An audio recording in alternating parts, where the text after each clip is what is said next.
Guys, so happy Monday sa lahat and gloomy yung morning natin ngayon dito sa Hinaguan Farm guys. So dito sa amin sa Misamis Oriental. So andito na si Terea and nandito lang kanyang iPhone 17 guys. Grabe. Nag-try kami of course para maka-experience din tayong humawak ng iPhone 17 guys. So, ang ganda, upgraded talaga siya, and congrats kay Ate Rhea, and of course, kay Ma'am Chona, thank you so much siya. Gift mo din kay Ate Rhea. So, ngayon guys, scroll na tayo dito sa farm kasi baka umulan, hindi tayo makapag-vlog. So, dito tayo una sa my outdoor kitchen. So, yung last time na nag-share ako sa inyo about dito guys, hindi pa siya tapos, but now, share ko na sa inyo ang kabuuhan ng ating outdoor kitchen, kung ano na yung itsura niya. So, here you go. Diba? Tapos na siya guys, andito sa baba, nakasemento na siya. So, at least, kasi pag nag-vlog kami dito, lalo na pag gagamit kami ng stand, diba may mga bato last time. So, parang yung stand ko na-unbalance siya kasi may mga bato. So, hindi ko siya masyadong nalagay ng maayos. So, ngayon, ayan, nakalagay na yung may semento na guys. So, hindi na tayo mahirapan maglagay ng stand dito. And, ang ating, ayan, countertop. So, nakapalibot ang semento dito guys. Ayan. O, diba? Kasi, lalo na pag ganito na maulan, hindi na tayo maputik dito sa may outer kitchen natin guys. Kasi, nakasemento na. So, mas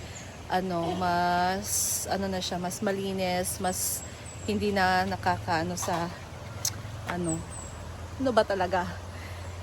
hindi na maputi kasi pag maulan nga maputi kasi dyan sa baba, so hindi siya malinis tingnan.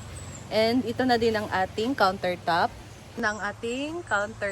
guys. So ang ating dyan sink, so naka tiles na din.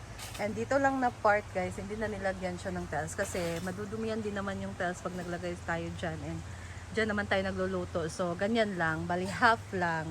O diba? Tapos, nakasemento na dito sa baba. Ganda na. So, ang ganda na guys. So, pag nag-prepare na din kami dito ng aming merienda, nalulutuin with Ate Rhea. So, presentable na din siyang tingnan. And maganda na makapag-capture ng magandang view and pictures sa food. 'Di ba? Kasi naka-tiles na siya and white yung tile. So, maganda na siya. Ayan. So, dito naman tayo guys, libot-libot. So, ang linis ng farm talaga ngayon. Tingnan nyo. And, ayan. This is the waiting area. Ayan.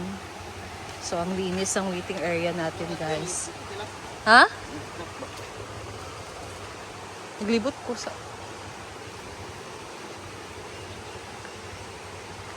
Oh, diba? Ano pangalan nga nito, guys? Kung may parang mga veins. Gloomy talaga yung araw natin ngayon. And, grabe yung lamig ngayon, guys, no?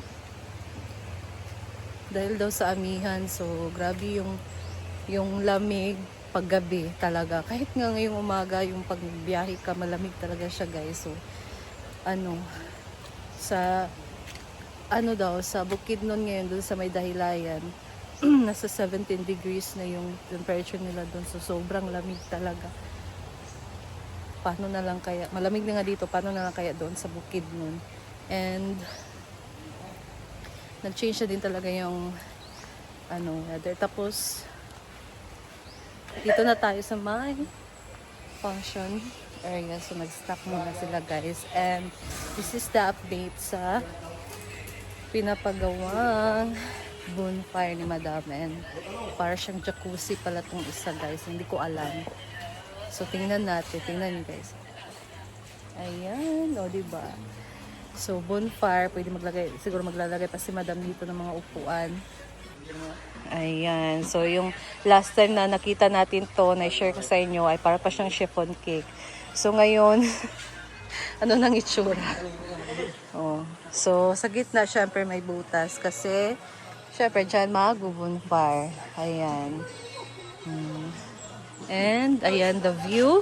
So, ito yung sinasabi kong hindi ko alam last time kung para saan to. Pero, they said na para sa ano daw to. Para siyang small pool or jacuzzi or I don't know guys. Baka ano din to. Para siyang ganun lang. Parang chill-chill lang na upuan with friends, 'di ba? So, maganda din naman dito. Ayan. So, dito lang siya sa likod ng function hall. So, maganda din dito kasi yung mga guests lang naman nandun. Pag dito kayo with friends and barkadas, so, mas makaka-ano talaga kayo dito, chill-chill. And wala naman masyado kapitbahay dito, guys. Malayo naman. So, siguro pwedeng mag-ingay dito. Wag lang yung music. Kwentuhan lang, ganon. So, itong ating update ngayon dito sa mga project ni Madam ngayon na pinapagawa, guys. So, malapit na tong matapos. And abangan na lang natin kung ano yung next dito, guys. Kung lalagyan ba ng tubig or ganyan lang yan. So, we'll see soon. And dito parang tapos na to, guys. So, yung ilalagay na lang ni Madam dito ay ano, mga upuan siguro. Yung magandang upuan na pangbagay talaga siya sa bonfire, diba? Tapos, meron namang ilaw dito, guys. So, ayan, may nakalagay na ng ilaw. And siguro dadagdagan pa to ni Madam ng ilaw dito pag natapos na talaga. Ayan. Uy, naunsaw ni mga. Kamu ba? Na. So, pwede din ito lagyan ng swing-swing, guys. So, dyan.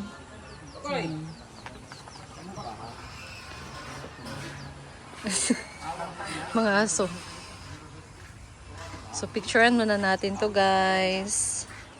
So, yan ang ating update dito sa pinapagawa ni Madam, guys. And, back to the weather tayo ngayon, guys. So, grabe, naninibago talaga tayo pagka ganito malamig. Kaya, natutulog kami sa baba. Hindi kami natutulog dun sa kwarto namin, guys. Mga 3 days na kasi sinik, may ubo.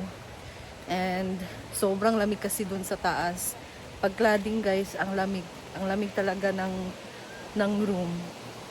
Kahit para kaming naka-aircon, guys. Kahit cladding lang yung ginamit namin. So, kayo, pag nagka-cladding kayo, guys, naka-double walling na nga yung amin, pero ang lamig talaga. So, expected nyo, paggabi talaga yung cladding malamig. And, sa umaga naman, syempre, mainit din siya talaga. So, yung weather talaga, nakakaawa yung mga bata ngayon kasi madaming, dito sa atin, guys, madaming nagpneumonia, madaming inuubo na bata. Sinik, inuubo din talaga siya. So, siguro sa weather, bumabalik-balik kasi yung ubo, guys. Siguro dahil sa lamig. So, ayan, iinumin ko muna ang aking kape kasi malamig na. Uy, katong mga seaman na na-rescue sa China ba? Naunsa dito sila? Nagalunod ilang okay. Sila? Ayan, guys, dito naman kami sa prepare na lunch. So, we have Adidas or paanang manok, guys. So, adobo and nagpapansit din sila ngayon sa bar. So, ito ang ating menu for today. Busy na kami dito pagtanggal ng mga toko. Toko ba talaga? Toko ng ating. Ang lalaki, guys, oh. Ang sarap talaga ng ganito. Sarap talaga ito na ulam. Mapaparami ka kasi masarap siyang kutkutin, ganun ba?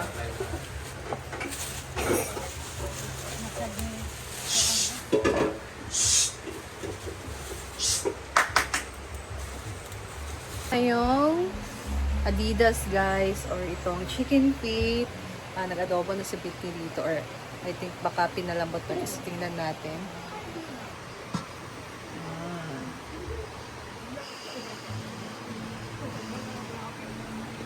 Pinalambot pa siya, guys, ang ating paa.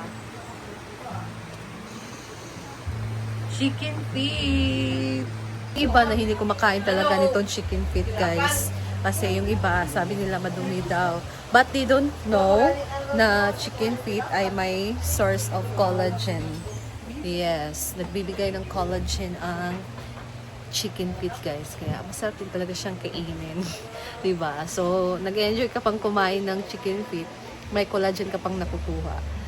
So, kaya sa iba na hindi kumakain ng chicken feet kasi daw, paano daw kainin, huh? Ang sarap ng chicken feet, guys. Mapapadami ka talaga ng kain. So, ayan. So, ayan guys. And that's all muna for today. So, ito muna ating update ngayong umaga dito sa farm. And abangan nyo ang aking next video. So, see you later guys. Thank you for watching and see you again sa aking next video. Bye! Ingat! God bless you all!